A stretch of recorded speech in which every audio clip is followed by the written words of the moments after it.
Welcome to video 3 in this series about the game design in Remedyverse games. Today we're back in Control to look at some late game combat design. I'm Fraser, and joining me, as always, is Chris um, on the other end. yeah. Flip the script this time. I'm doing the That's intro, right. but Fraser taking charge. yeah, maybe just for today. We'll see how we go next week. It's all good. But yeah, so we'll start off with some pre-recorded footage here, so that I have clearer thoughts in describing sort of what I mean when I say how and why I enjoy the combat in Control. So we're going to look at Control first then, and then Quantum Break, yeah? Yeah, that's right. So I really strongly believe there's a lot of DNA shared between the two, and I think if we start here, we'll see sort of what they took from Quantum Break and what they improved. So this fight in the research labs, this is one of these things that I really enjoy. You come here multiple times, and so you get to have a sense of the map design, and so Yeah. allows you sort of a bit more familiarity. You can focus more on what's going on, especially with these more complex enemies, while while not having to worry about where you're navigating quite as much. Yeah. I remember this one well. Actually, you are correct, because you come back here sort of towards the end. And yes, I remember when I first played this part, having no idea what was going on. But yeah, when you get to this point, you certainly have a good knowledge of how the layout works. And I think the other thing, the layout, it's very vertical with these stairs and all the platforms. So when you come back here for the second time, and you have that sort of levitation ability, you can really utilize it more fully. And that's one of the big differences I found between Control and Quantum Break. There's almost no verticality, as we'll see now in this firefight. And one of the big things that stands out to me immediately is that sort of weapon wheel that you use the D-pad to select the different weapons.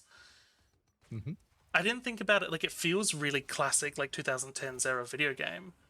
I guess to a certain extent, but I didn't realize how clunky it made it. Like slowing down the game speed is good and helpful, but just having to have a menu pop up in the middle of the screen takes me at least way out of the firefight. Whereas in Control, it's one button to just swap to the other form of the weapon, which to me helps sort of reinforce or help give it that sense of flow and the fluidity of combat. I have to admit, personally, I only use the one weapon. Yeah. Pretty much. So that was part of for me, that was part of the thing with Control. I think I think that's a real shame because, at least for me, like I've said over and over, most of my enjoyment comes from that sort of being forced to take different approaches in the middle of combat. And so my typical loadout in Control is the shotgun and the regular pistol, because I have decent range, but then if anybody gets too close, I can use that shotgun form. And so it's that little panic moment that really gets me engaged when it's like, oh, this guy's right on me, but if I can switch to the shotgun, take him out before he can kill me, it feels really rewarding. And yeah, in comparison, in Quantum Break, it's like it doesn't quite have that same moment, just because the weapon wheel just really breaks that flow and pulls me out of that. Yep. So I have to admit, I have not played Quantum Break myself, so I I can't really comment. You get there. It's on the list, right? I have so many Right? other games to play. I have so many other games to play. Similarly, though, to Control, you can see on the right all the icons with the little wheels around them. Those are all your different abilities. So they're laid out a bit more, I was going to say clearly, but I almost never looked at them while playing. But similar to Control, they're all mapped to specific buttons. And I think that's what really reminds me of Control in this gameplay is sort of this way you can dash around, you use the abilities when you need to, and yeah, unlike that weapon wheel, they can come out much more quickly and much more fluidly. So now, I guess to me, it seems that Quantum Break is a much more combat-focused game compared to Control. I don't know Yeah, whether that's just what I'm seeing here, but it certainly seems kind of. In fact, it reminds me reminds me of other games. So you can kind of see where the DNA comes from, what they've been trying to do here, mhm. and it seems to be very much a more combat focused, yeah, more type of leading game. into that action genre tag, I guess, than Alan Yeah, Wake or yeah. Control would. I guess they. Control, yeah. So Control as I was very story focused. Mhm, Um, still has some combat, whereas to me, it's like Alan Wake goes to the other extreme. It's more story mhm, focused. And there's not nowhere near as much combat. mhm. I, is that Alan Wake 2 specifically? Yes, yeah, yeah. I Yeah, haven't played Alan Wake 1, yep. yeah. Yes, I haven't played Alan Wake Yeah, I 1. think next Uh, week, if we look at Alan Wake 1, I think you'll see some of the similarities in terms of the action and the gunfights. I have cut mhm. out a lot of the story stuff in here just because it is, like a lot of Remedy games, it's very story heavy, and so I feel like we'd have to just sit here and appreciate the storytelling. Um, Yeah.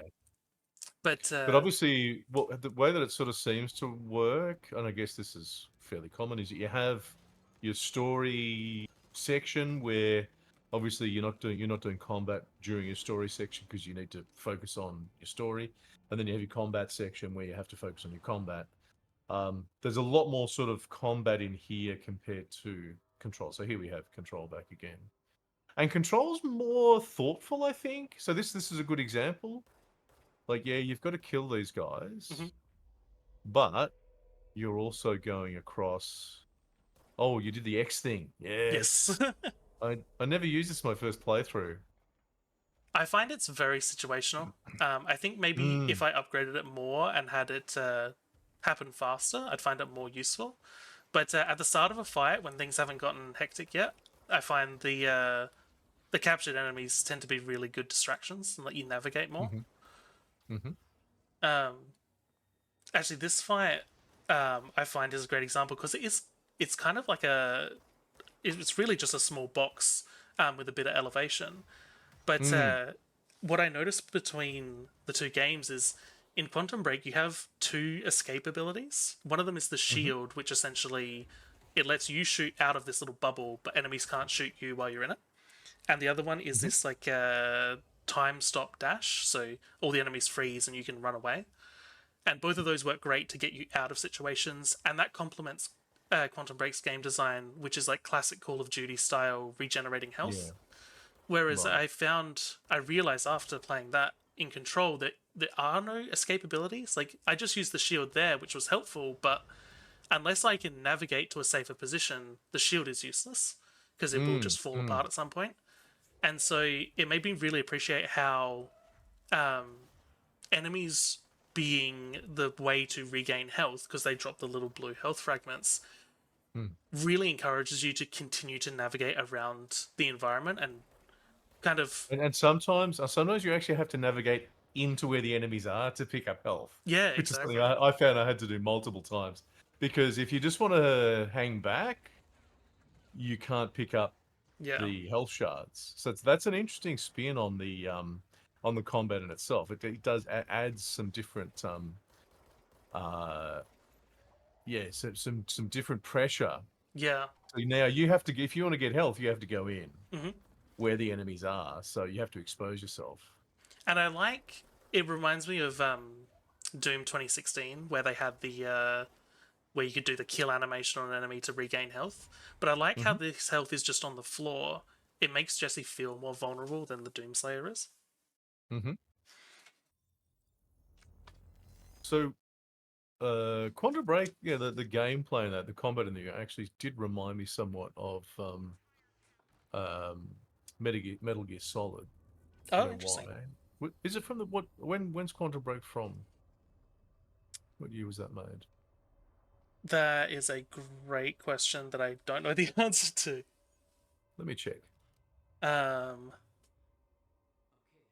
So I would guess 2014, 2015 ish, just based just on wondering whether they're timelines. around whether they're around the same time. Let me have a quick look.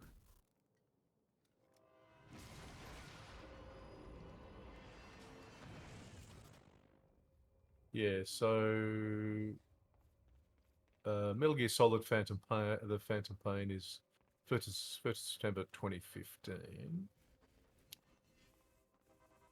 And Quantum Break 2016. So they are very much 2016. around the same time. Yep. Yeah. Do you think it's just design trends in gaming that makes them similar, and the fact that they're both third person? Yeah, potentially. Potentially. It could be, certainly what we expected at the time from games. Yep. Um, what the similarities that I do see with Control though is certainly the enemy design. Yeah. They do remind me very much of the enemies in Control. Hmm. I can see that for sure. I think Yeah. the biggest difference for me is the clarity in the enemies. Um, I've found in Quantum Break a lot of them just feel like guys with guns, whereas in Control, I feel it's a bit more obvious when somebody's floating and they've got these giant shards of stone that, oh, they're, one of the paranatural ones, versus, oh, that's just somebody who has, a standard weapon. Although, although I will point out, the minigun guy here and the normal ones. I mean, there's a direct parallel, I think, between Yeah. um these enemies. So, but the other ones, yeah, for sure.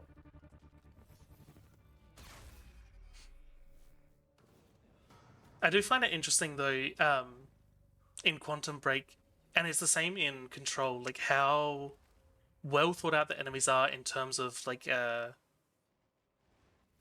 narrative and the theming of the game. Hmm. Like at the moment, we can see time is not quite right, which is most of Quantum Break. But time is freezing and slightly rewinding, but we're still able to fight these guys, and that's due to some of the technology that they've been given. And so, like just the way they freeze in space once they're dead, or like their weak spot being the technology that allows them to move through time like we do, Hmm.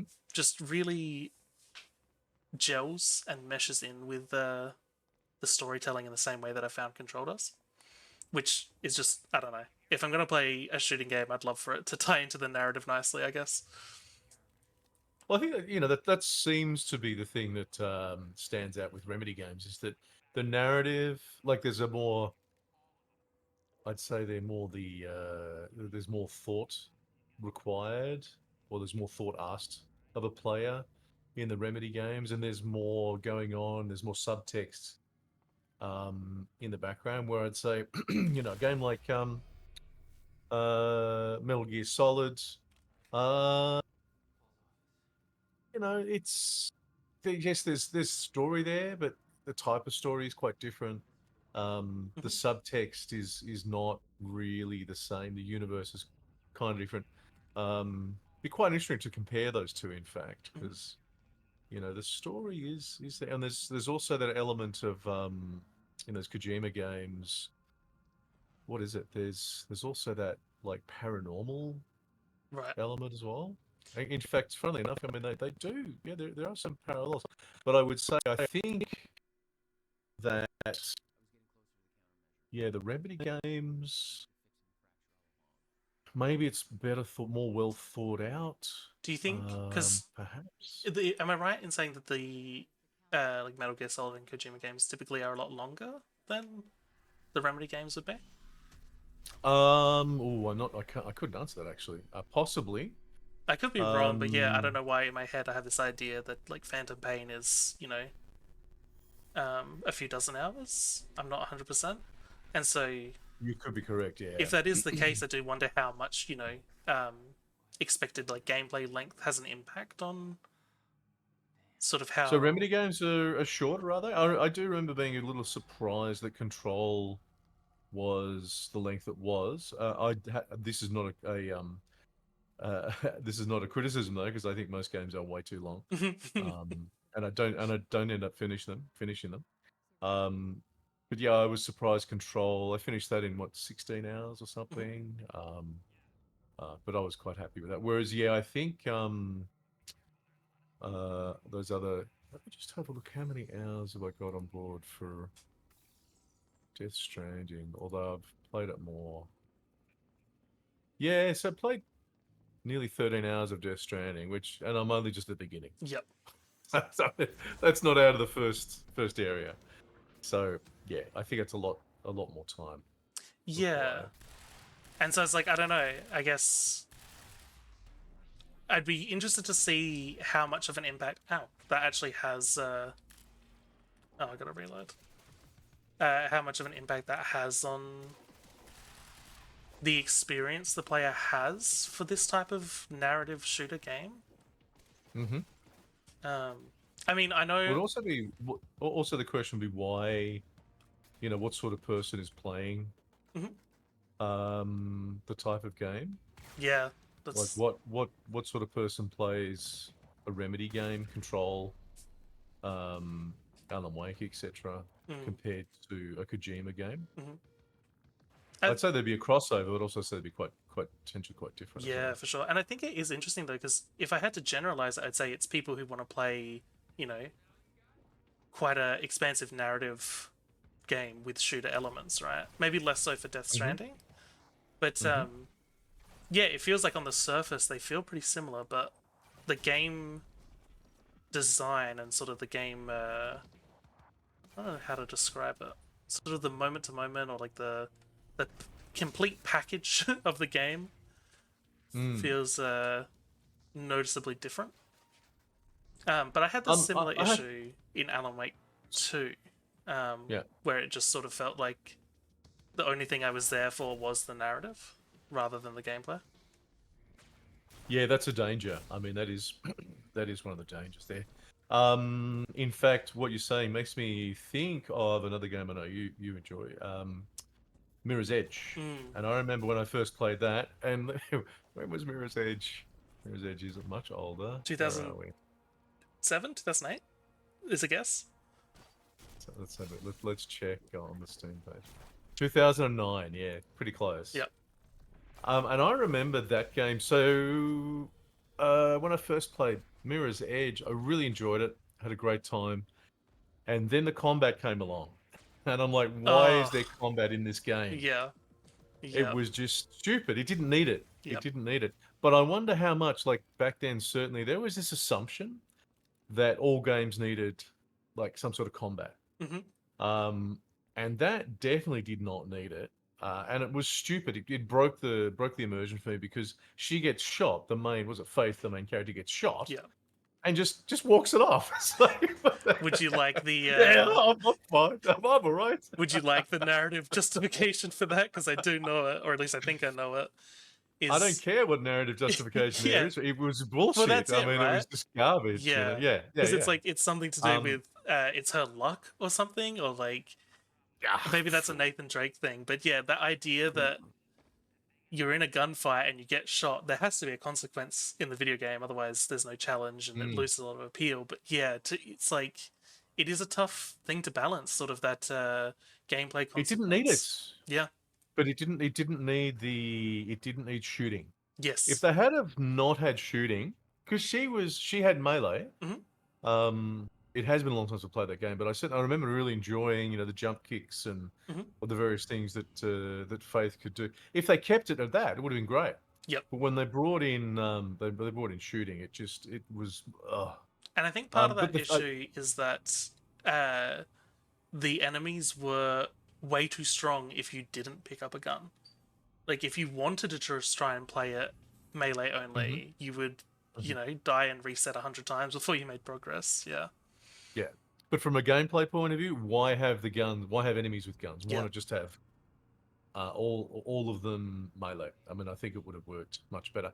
But the impression I had at the time when I first played that was that was because it was expected you would have guns in games, in all games at that point. Yeah. Um, and it's also interesting enough, it is a dice game Hmm. from the Battlefield, the Battlefield games. So I mean, they are very obviously very much in the the gunplay type games. But I think it's interesting looking at that. I think um, obviously this game requires has uh, a lot of the um, a lot of it. So I'm watching the visuals as we go through here. This game has a lot of gunplay, so it is still very much in that genre. Whereas I feel like Control actually steps out of that. It moves out of the gunplay. Um, you know, the gunplay is no longer the focus. Yeah. Even though it's still there and it's still a major part, but it's kind of like it's not like this where Yeah. it's a shooter game. I hadn't It's not an action shooter game. I hadn't really considered that before. In my mind, I think just enjoying the combat of Control so much, it's like, yeah, the combat. But I guess I can see how it's been sort of balanced a bit more, especially with exploration. Like I know you Mm, said you didn't find any of those fake walls, but I found a couple in this section that I was replaying, and I was reminded of uh, how many little rewards and bits and pieces there are for exploring and finding little nooks and mhm, crannies, whether it be narrative stuff or upgrades to your weapons or your mods. mhm. And it's like in comparison, in Quantum Break and Alan Wake, I can't remember there being quite as many rewards and such a variety um, hidden away in certain areas. Well, I missed all of those. I did also. um, Nope, it's gone. I had a thought, it's left my brain. so it also makes me think. So you haven't played Death Stranding, No, not yet. have you? Yeah. So because it's funnily enough, I had exactly the same reaction in Death Stranding as I had to Mirror's Edge, Hmm. because you've also got gunplay in Death Stranding, and I hate it. Hmm. It's so shit. It's such crap gameplay. It's such crap gunplay, and in that you got. It's interesting because you're if so um dead people blow up like nuclear bombs Oh. in Death Stranding, so you can't really kill anyone. So you've got these non-lethal guns and stuff, and it's just like, oh, why? It feels shoehorned in for the same reason I think that Mirror's Edge has that as well. Is like because you've got to have gunplay in there somehow. It's like we can't think of a game Hmm. that doesn't have that kind of gunplay. Yeah. But to me, I think that Death Stranding would have been much better with some other type of interaction. I think uh, just Death Stranding is a great exploration game. The environments are amazing. The music, it really is. It's got some great stuff to it. But the guns and stuff, yeah, not so good. Hmm. Not so good, unfortunately. It does make, It'll be interesting to see what he comes up with next time. yeah, for sure. Um, it does. It makes me wonder with like Alan Wake 2 in a similar vein, where it's like, what I still don't know if I'm completely lost. Oh, I know what I'm doing. I'm gonna die. Yep. You're Uh, you're in Alan Wake 2, if choosing that sort of survival horror gameplay was a similar decision as choosing to add guns to Mirror's Edge or Death Stranding, it's like Mhm. I really don't know if it served them better than the gameplay from Alan Wake 1. Um, I can understand, it's hard to. It'd be a very different game if it were played like this or Control. You'd be given Alan, all sorts of abilities that sort of doesn't feel in line. But Mm, mm. wow, this challenge is taking all of my thought process. Okay, we made it. Cognitive overload. Yes, Yeah, there no you go. kidding. Trying to talk and do that at the same time. uh, yeah, I don't know. It does. I guess the overall, like, if I had to generalize, I do still feel as though Remedy is really good at picking up things from other games and over time working them into something that's unique and really enjoyable. Um, and I guess the example of that is this game. Like that section felt very sort of Uncharted 1, Uncharted 2. Yeah. The combat feels like a mix of things like Call of Duty with, but with their abilities. Um, and then, you take the core of this sort of exploration and the gunplay and all the supernatural abilities you have, and you take it to Control and you tweak it more and you push it further, and you get, in my opinion, a tighter experience that's more enjoyable and more unique Mm. than anything else. Do you prefer Control over Quantum Break? 1,000 times. Oh, really? Okay. Okay. um, But you obviously played Quantum Break. You finished it. yes, yep. How many times have you Just the once. This is the first time I've completed? gone back to replay it. Oh, okay. This was kind of like the cap on my playthrough of all the Remedy games for the first time. So Mm-hmm. this really sort of, funnily enough, being sort of in the middle, was one of the last Remedy games I've played. Um, but no, there's a lot of little things like the weapon wheel I talked about. It feels very distracting.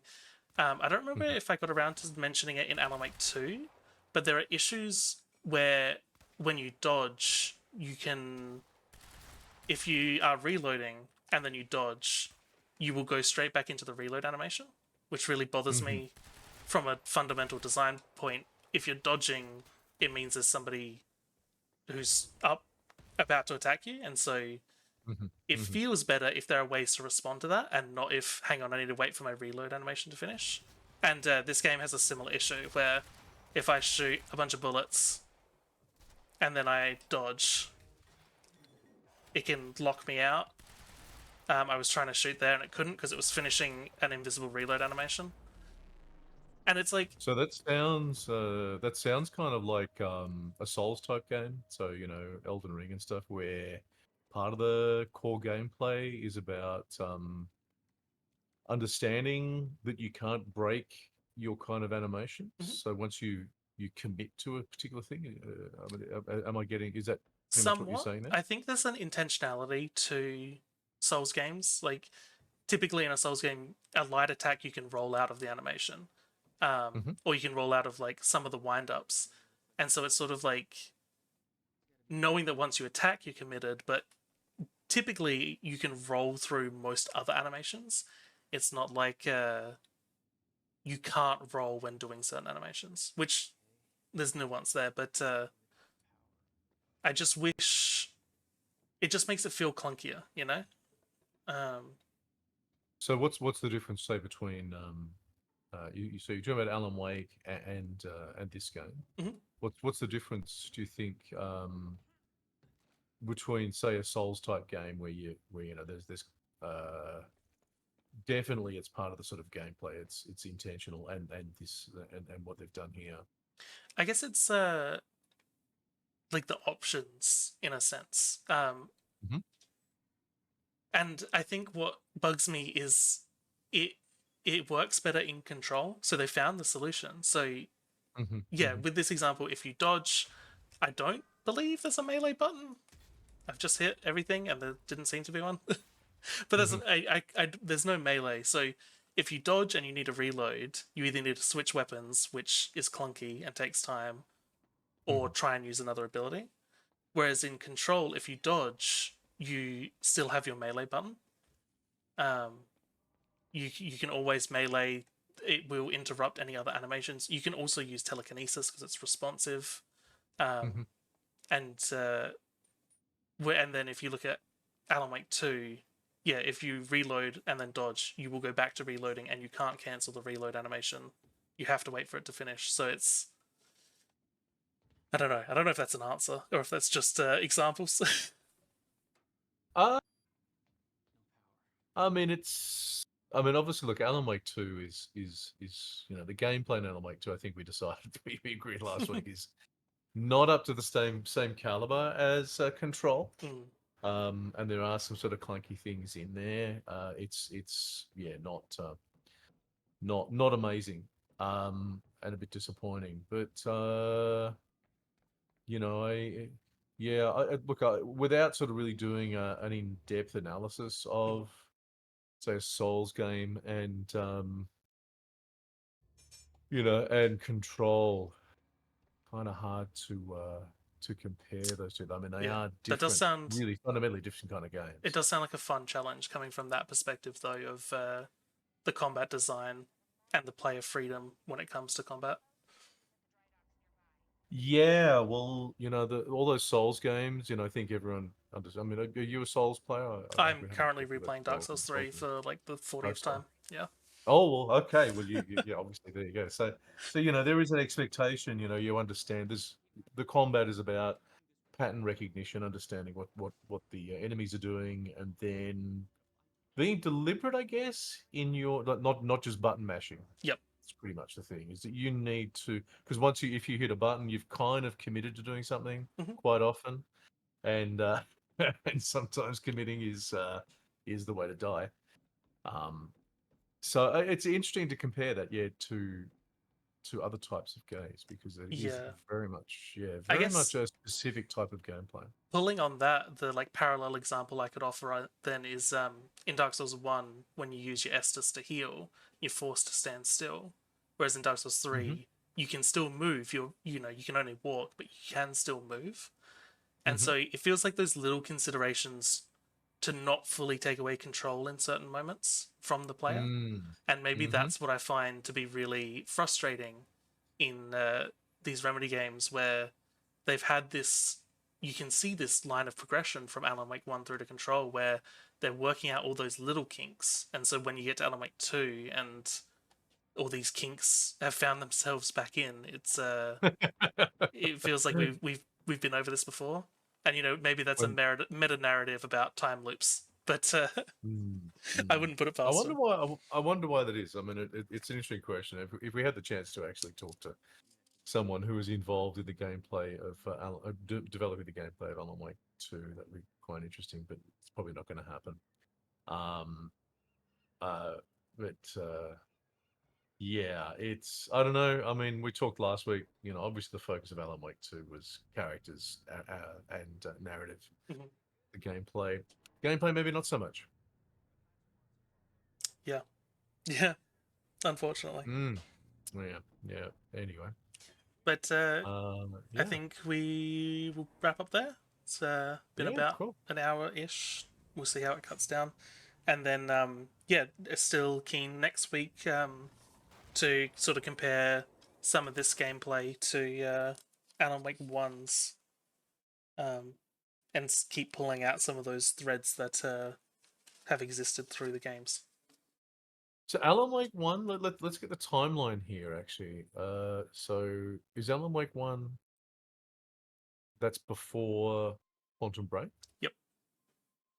So And yeah, Alan Wake 1, they then did American Nightmare, which was a combat focused sort of expansion semi half game, run in the same engine with a lot of the same assets. And then mhm. after Alan Wake 1, Quantum Break, as we've seen.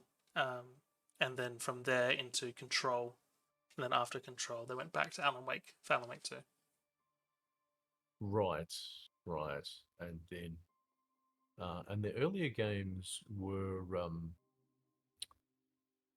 Max Payne, yeah? Yep, And we're talking 2000. So Max Payne 2 was 2003. Alan Wake, 2010.